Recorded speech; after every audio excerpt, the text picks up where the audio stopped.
Hey, it's Lyndsey Parker here at Licorice Pizza with the man of the hour, Knox Morris, or should I just call you Knox? You can call me whatever you want. Like Madonna, Cher. Yeah, I'm like Seal, just one name, you know? Just one name.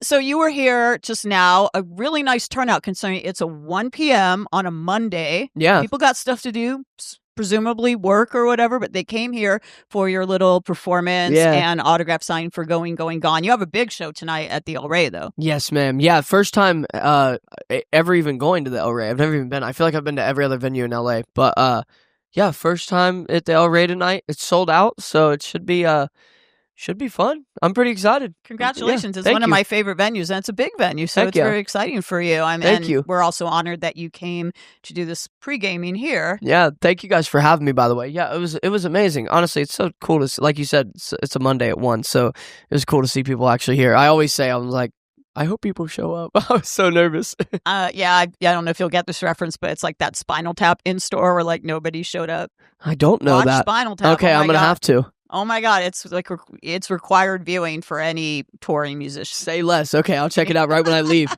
Okay, do that later. But I want to talk about, well, your whole career, but one of the songs that you played today was Voicemail. Yes. You actually said it's a fan favorite, but not necessarily your favorite on the album. And I also, well, first of all, I want to know that, but two-part question, I want to know if this is a true story, because it sounded very specific. You painted a real picture here. Yeah. Well, so one, it's growing on me as a song. It's just one of those songs that, like, to be honest, when I put out, I was like, nobody's gonna like this. I was like, this is so dumb, and like, so tell how the chorus is like, this boyfriend's gonna beat me up, like, so I was like, but it was always like a fun song to sing, so I'm glad it made it onto the album.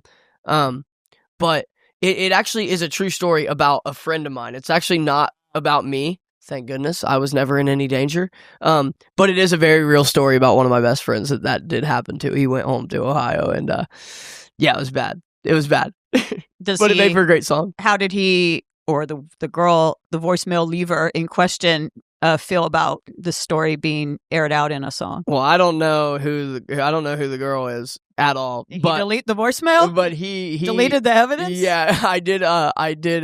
He thought it was very funny when I showed it to him. It like honestly made his day. It's his favorite song pretty much ever. I actually didn't think people left voicemails anymore. Most people, if you don't pick up, they just hang up and then text you and go, "Hey, I was trying to call you." I'm a big voicemail leaver, to be honest. I love leaving a voice. My favorite thing is I always this is so stupid, but when I call my friends and they don't answer, I leave a voicemail and I always say like, "Hey, or I'll be like, my friend Dave. I'm like, hey, David, this is Knox Morris calling, just seeing what you're up to. You can get me back at, and then I say my phone number, and then I leave an email address. Yeah. It's very formal. Yeah. I love doing that. None of my friends. LinkedIn. Yeah, none of my friends think it's as funny as I do. What's up? But I love it. I love it. Well, you're a busy guy, so anyway, people can reach you when you're on tour and doing all this stuff. Exactly. The better. So yeah, you've been doing a lot with your career. Congratulations. Thank you. Doing a little research about you, I was kind of interested. It seems like you were kind of a late comer to the music game, not really until you were in college. And you sort of taught yourself on YouTube, or what's the story? Yeah, basically, I got to college. I took a guitar with me to college because, like, I was never very cool. I'm still not very cool, but like I think the people who showed up today would beg to differ. I know I would beg to. They were very nice, and you're very nice. I appreciate it. But I took it to college because I was just like, I just wanted something new to like do, I guess. And like around that time, like my senior year of high school, I was like getting super into like I loved like James Bay, and like honestly, I loved One Direction and Ed Sheeran, and like I just loved like the singer-songwriter songs. And once I started to learn how to play guitar, I just like, I was watching videos of people like Ed Sheeran, just pretty much told myself like, I was just like, man, I feel like if I tried to write songs, like I could write songs like that. Cause like Ed Sheeran was always just playing G, C, E, D. And I was like, I know how to play those chords. So like, what's to stop me from doing that? And so my freshman year, I like started writing songs. I started like, to be honest, my first ever open mic night, I actually only did because my friends told me that I wouldn't go do it. And I'm like one of those that like, if somebody tells me that I can't or won't do something, I was just like, watch this. I can go play at an open mic night. Like, I'm not scared. And this was in Dayton, Ohio? Well, so this was in Athens, Ohio. I went to Ohio University. And so, yeah, I did like my first open mic night. And I just remember like my very first one being like, you know, I was seeing all these people and kind of met all these people night one. And they had been playing guitar and writing songs for like 10 years. And I was like, man, I feel like I can like hang, you know what I'm saying? And so it just became like, it went from like a hobby to an obsession to then by like sophomore year, it was like a lifestyle. I was playing in front of people every single night. Like I was going into Jimmy John's and asking them if I could play, and like, cause I was in a college town. So, yeah, I did it every night. And then after my sophomore year, I was like, man, I feel like if I tried to actually do this, I could figure it out somehow. And so, yeah, I dropped out of school and moved to Nashville and just kind of did the same thing. Went to Nashville and played in front of as many people as I could. And, and eventually the songs just kind of started to work. And then TikTok happened. And thankfully I kind of got my start was from that. And yeah, it's just been like a crazy, honestly, kind of like unexpected journey. I never thought I would be an artist. Like I was always just trying to be the songwriter. And yeah, I guess I just kind of found myself in the right positions at the right times, and suddenly I'm an artist now playing here in LA. So now I can see if you were doing all these open mic nights and busking. I believe you did some busking and like Jimmy John's. That's why you were so comfortable. Just like you walked into this store and 2 minutes later you're playing and having this rapport with your fans who knew all the words, by the way, and you felt you obviously are very comfortable in that kind of situation. Yeah, it's cool. Honestly, I'm super grateful to like be able to do stuff like this, because it just is like a reminder. It's like a humble reminder that like not much has changed. I'm still doing the same thing that I've always done, except like now, thankfully, I have people that like really care about the songs and that show up and they know. You know, I've played in a lot of places where people didn't care or didn't want to listen, or you know, wouldn't listen or whatever it is. So I'm really grateful to like show up and do things like that, which make me feel like I'm right back to right when I learned how to play guitar, and like I'm just back at my first open mic night. So it was TikTok that sort of got the ball rolling for you, right? Yeah, it got the ball rolling for me as an artist. I actually was I was writing a lot of songs for people in Nashville. Yeah, and I got signed to a company called River House. I got hired as a staff writer.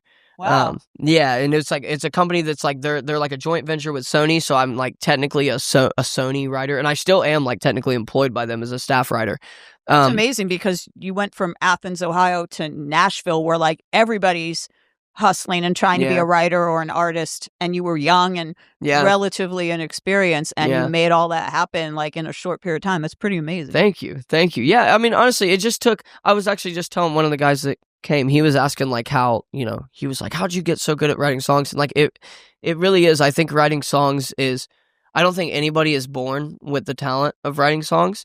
I think it's like, it's no different than anything else. It's like you have to put in your 10,000 hours, and you have to like, you know, I always describe songs as like going to the gym. Like, you know, you can't lift 300 pounds until you can lift 200, and you can't lift 200 until you can do 150. So you have to write a ton of songs, you know, good, bad, ugly, you know, you have to write a million songs, and just like, honestly, just put like the time in. And so I feel like when I moved, I just really like dedicated myself to like, I'm going to learn how to do this. And yeah, it paid off, and I feel like the luckiest person in the world. I really do. You absolutely, it absolutely paid off. So the TikTok thing, this is, I'm curious. I know you were on American Idol. Yeah. I cover American Idol. I'm super into it. I do not remember your audition. I think it didn't air. No, I never aired, but I got to the judge. Yes, I got to like do the thing. Did they scout you on TikTok? Because that a lot of people, like talented people like yourself, they didn't actually like queue up and try to audition. They were TikTok. You know, the casting agents are looking at TikTok these days. No, this was actually this was way before maybe even TikTok was out. This would have been in October of 2018. So I did it, and honestly, this was the first season with Katie, the first ABC season. Maybe, the season that Maddie Poppy won. I know too much about it. I think no, it would have been the season after Maddie Poppy won, because Lynn Hardy won and Alejandro. Yeah, I think won. so. Sorry, there I said it. But anyway, go on. Well, I what's so funny is I actually only did it because that was the summer that I had dropped out of school and I was considering moving to Nashville. And at the time I worked at a concert venue. I was a runner at a concert venue. and in Huber Heights, Ohio. And the American Idol tour actually came through. So it was like all the winners came. And these were kids that were like my age, if not even like a little bit younger. And I was like getting their drinks and stuff. And I remember the whole night I was thinking, I was watching them up on stage. I was like, I can do that. I can do that if I wanted to. And as I was at the show, I looked up when the next American Idol auditions were. And coincidentally, they were the next morning in Columbus, Ohio. So I didn't tell anybody. I woke up at 6 a.m. the next day and I drove up. And yeah, that was my first one. And I went from Columbus to Atlanta, then like Jacksonville, then Nashville, and then Louisville. Louisville was where I got to do the like proper. Right, because from the show editing, there's people that probably think you line up for hours and then go straight to the judges. Yeah, but yeah, right. There's multiple. It's like a whole thing. So you got all the way, even though they didn't. I don't know why they didn't show you, but I know you got to. So at that time, it would have been Katie. It was Katie, Luke Bryan, and Lionel Richie. The same judges we have now. Yep. So I know you've told this story before. I hope you don't mind telling it again. I sure don't. It's a little bit of the shenanigans behind the scenes. I think it's hilarious what happened because I know you were going to do Fast Car. Yeah. By Tracy Chapman, and you were ahead of the game because then Luke Combs did it a few years later and had a big moment with it. So, who knows? Yeah. But what happened exactly? Well, so I basically, long story short, they were like, hey, you have red hair. One of the songs that I was going to play, because you have to give them 3 songs. One of the songs that I was going to play was The A-Team by Ed Sheeran. Good choice. And they were like, hey, you have red hair. You can go in there and make a joke about Ed and like go play that. And I was like, okay, great. So I go in there, I play it. And now, granted, all these years later, I can finally admit this. I had no business even really getting there at the time because I had never really sang. So like I wasn't that great. No, but the show loves that. They love this idea that someone fell off the turnip truck and onto the set of Idol. They love that story. Well, I always tell people, I think I actually talked myself all the way to that audition instead of like, I don't think the talent got me there. I think you are talented, but you're also a good talker. So I could see how you charmed your way. Yeah, I think I like kind of convinced them to let me do it. But I played the A-Team and Lionel Richie. Shout out my guy Lionel because he loved me. He was great.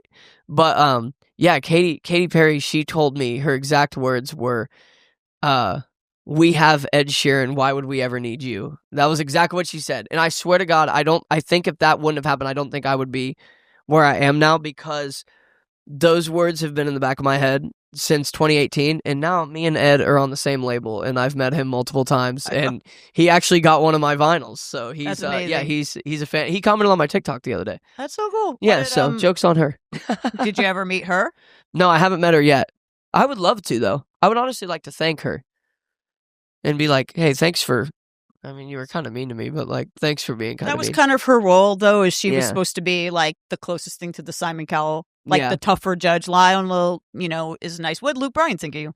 Luke, I don't really remember what Luke Bryan said. I just remember him saying something along the lines of he was like, he told this story about how Ed Sheeran sold out a stadium when he was there, like playing a show, and nobody showed up to his show. To Luke's show. I mean, no offense, I would choose an Ed Sheeran show over Luke Bryan as well. And I like Luke, by the way. Yeah, I mean, we love it. So did you get 2 no's? Did you 2 no's, 1 yes. Lionel was yes. Yeah, Lionel said yes. Okay, so you didn't go to Hollywood Week. No. Now, when you say you'd like to thank them, you realize this was. I get the impression that you're glad that you didn't go through. Yeah.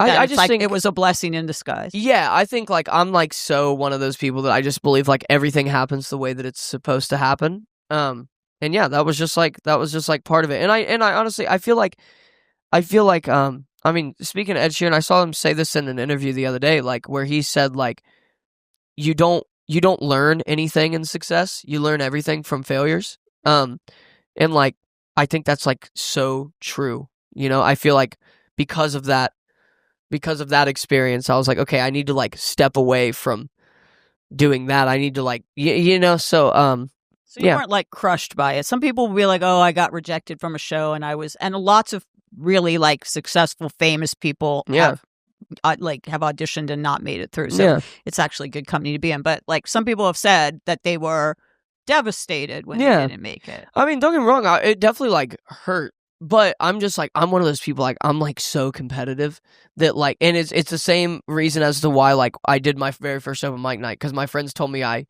couldn't. So like having someone like her or like them say like, you don't have what it takes, that just meant I didn't have what it took right then, you know? And so I just wasn't going to let that like deter me from stopping. It doesn't sound like they said that you didn't have what it took. It sounds, I mean, as mean as it might have been, you said that it stayed in your head where Katie was like, we already have an Ed.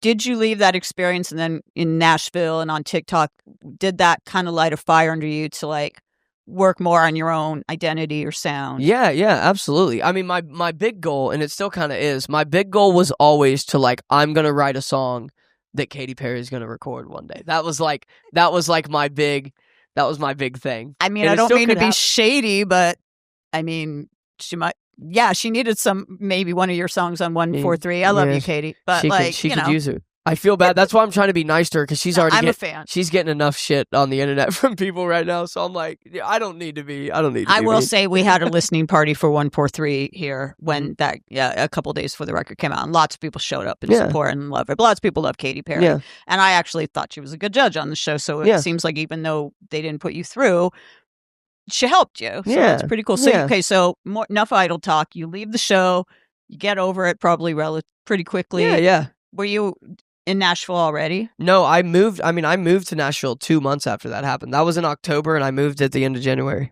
So 3 months. As we discussed, it seems like, I mean, talk about competitive, like everybody there is trying to, it's a music town. It's more of it's Music City. Yeah. And you were already getting to write for people. It seems like you were getting opportunities that people who've been in that city a lot longer were still trying to get. Like, how did you make stuff happen? Well, so when I first moved to Nashville, I spent about 1.5 years of like proper in the trenches, like just showing up, playing in public, like doing that. And I was just like some guy trying to make it. And then like near like halfway through like COVID was kind of when I got like my first, I wrote a song for a band called Arrows in Action that kind of did well on TikTok. And then there was another band called Games We Play that I had written a song for that like did super well on TikTok. There was another guy that I wrote 2 songs with, and all these songs kind of did really well. And it was me and my buddy Spencer, his name's Spencer Jordan. Me and him have been writing songs together since I moved there. He wrote every song on my album with me. He's like my partner in crime, best friend, like the best. We had written these songs together. So all these songs in Nashville were kind of like going viral.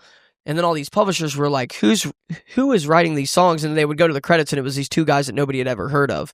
So then that, like, once those songs kind of happened, there was this like surge of interest from people in Nashville. And then like pretty quickly after that, I just had a bunch of demos on my phone, and I showed them to the voicemails. Yeah. But yeah, I had just like a bunch of demos and those songs, and I signed pretty shortly after that. I think I signed in May of 2022, and then right when I signed, I had 7 demos that were of songs that I just sang the demos for, but they were going to be for other people. Oh, wow. And when I showed them to my publishers, my one publisher, her name is Lynn Oliver, the most lovely woman in the world. She's the first person to ever take a legit chance on me in music. I showed her these demos that I had sang, and she laughed at me, and she said, if you think you're giving these to anybody, you're stupid. She was like, you're putting these out. And so I was like pretty against it, to be honest. I didn't really want to do the artist thing. Really? Yeah, because I was just like, I had signed my publishing deal. I had become a professional songwriter, and to me, that was like the dream. That was like what I was chasing, and I had gotten that. So I was like, I didn't really need anything else. But then they were like, listen, let's just make a TikTok account.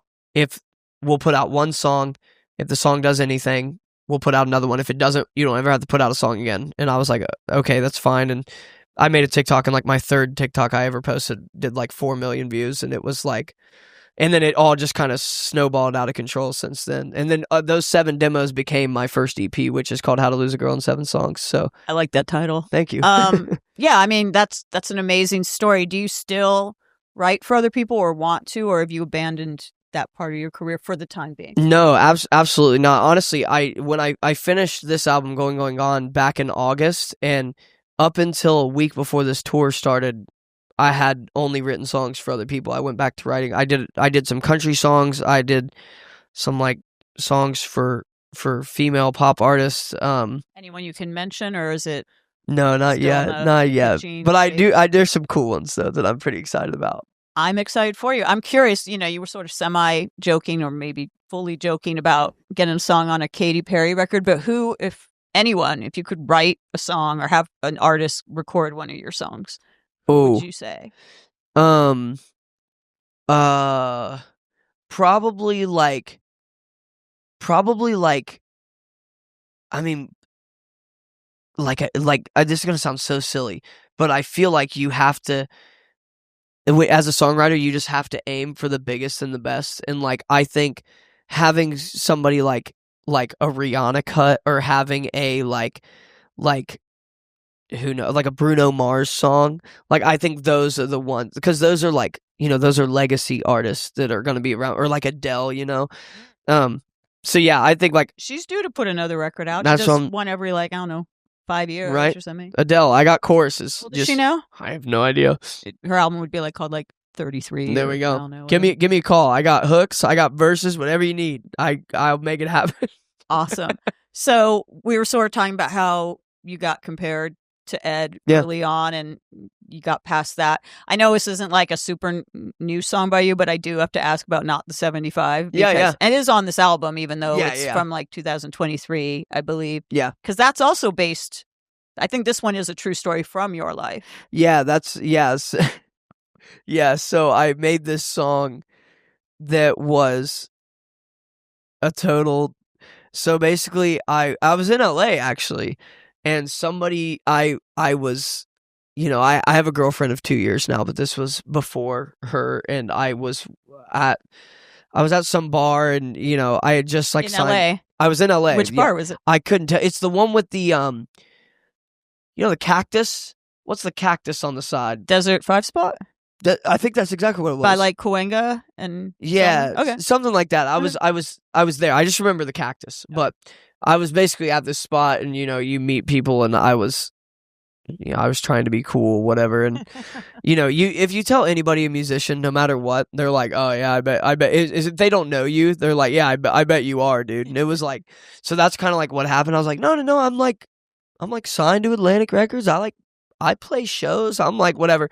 And this person said, they were like, "There's a woman." You were like kind of hitting on a woman. Yeah. Or whatever, chatting up a woman. Yeah. And they were like, well, that doesn't matter because you're not, and you will never be Matty Healy. That's what they said as a joke. I mean, nowadays, I was like, being told you're not Matty Healy is probably a good thing. But I think that was right when their album you're not problematic, right? No, I mean, I don't think so. I try not to be. I feel like Swift didn't write 36 songs about. Yeah, that's what I'm saying. But it was like in the height of all of that. Okay.